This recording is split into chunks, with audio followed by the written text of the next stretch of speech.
Timothy Grady, independent candidate for governor of Ohio 2026. A lot of what I do, a lot of what I act on is based on theories of history and politics that are not well known, which makes it hard for people to understand what I'm doing, why, and why it actually has a good chance of success, plus why it's necessary. Society has very short memory.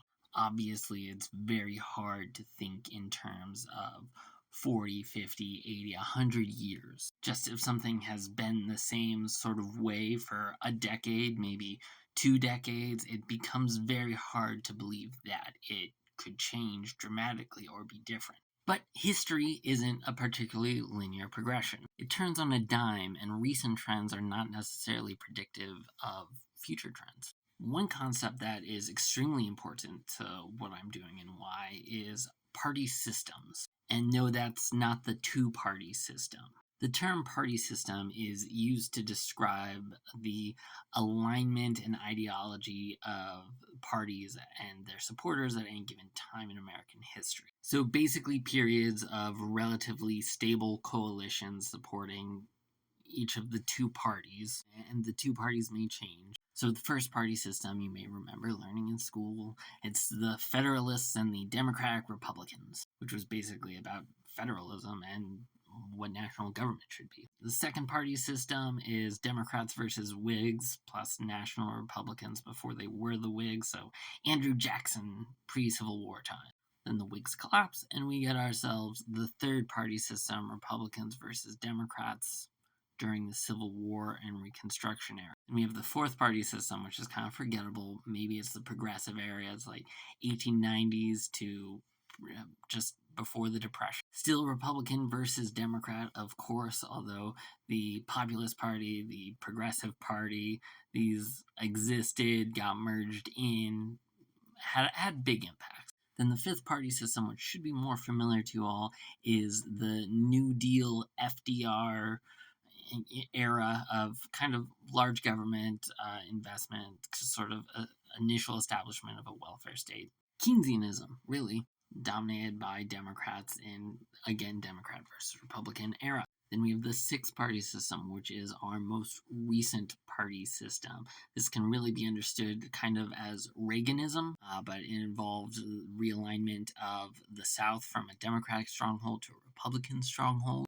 A lot more neoliberalism and kind of a focus on deregulation and financialization. So those are terms you can look up. That is a real theory of political history of the United States. Maybe it's a theory of change. Maybe you think of it more just as a categorization system. But what's clear to many is that the six-party system has ended.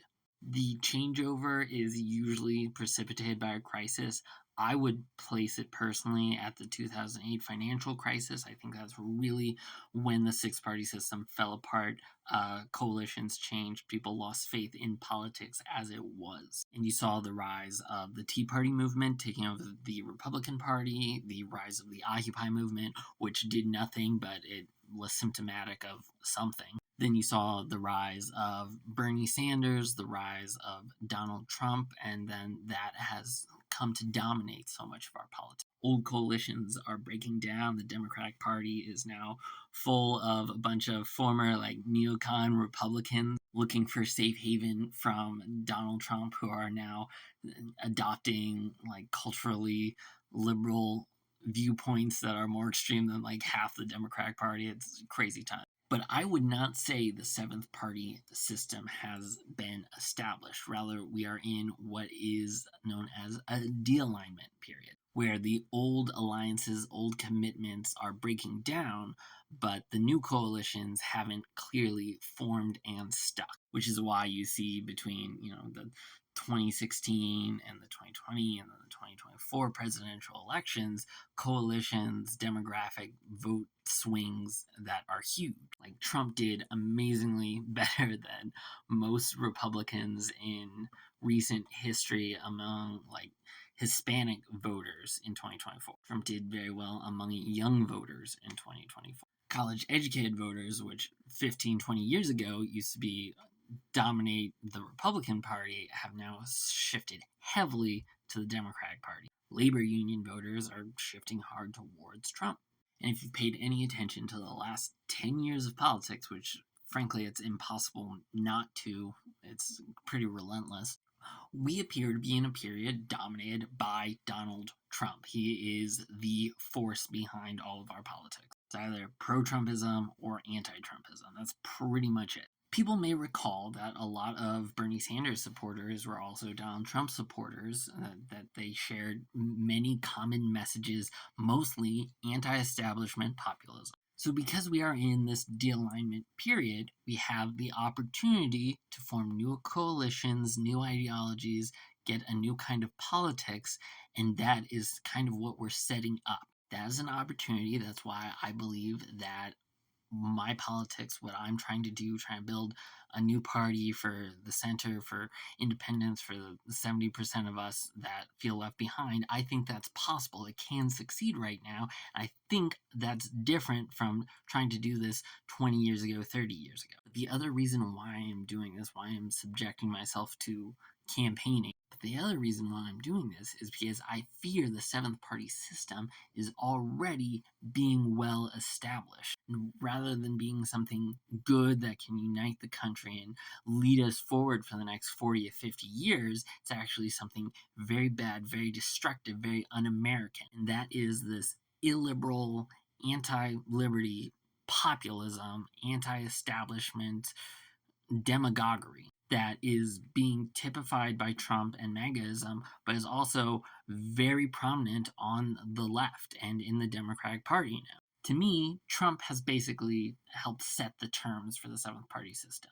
And if we don't want that to be what is our politics for the next 50 years, we have to do something right now to stop it. And that is not just make a Democratic branded version of it, which is what the Democrats and many on the far left are pushing for. So for me, this is not left versus right, and this is definitely not what those demagogues on the left and right would have you believe, which is basically just some form of class warfare. No, it is between classical liberalism and illiberalism. It is basically between Americanism, liberalism, Enlightenment rationality from the founding fathers versus this authoritarian demagoguery, which is what the founding fathers all were absolutely terrified of. Because when you go back throughout our history, the political coalitions, the political ideologies change,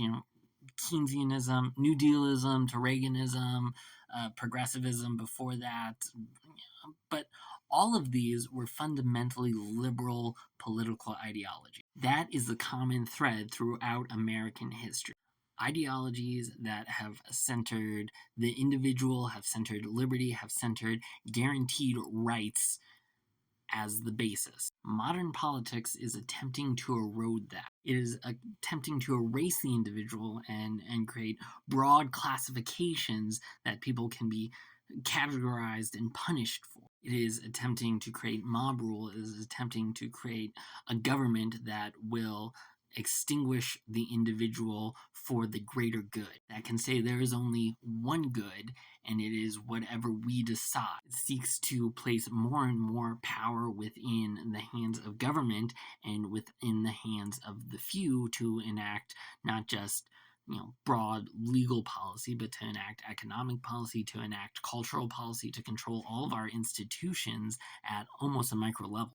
That is all deeply un-American. Americanism values liberty, individuality, justice, and pluralism, as seen in our motto, E pluribus unum. As a country, as a democracy, we do not rely on unanimity. What is amazing about America is that we function, we grow, we prosper in disagreement. We support many different viewpoints, many different lifestyles, many different approaches to government and life. I fear a party system taking hold that rejects that rejects liberalism, that rejects America. If we are not careful, if we do not act now, we will be trapped in that system. We must build a movement that reclaims our political system, that protects liberty and reclaims the American dream.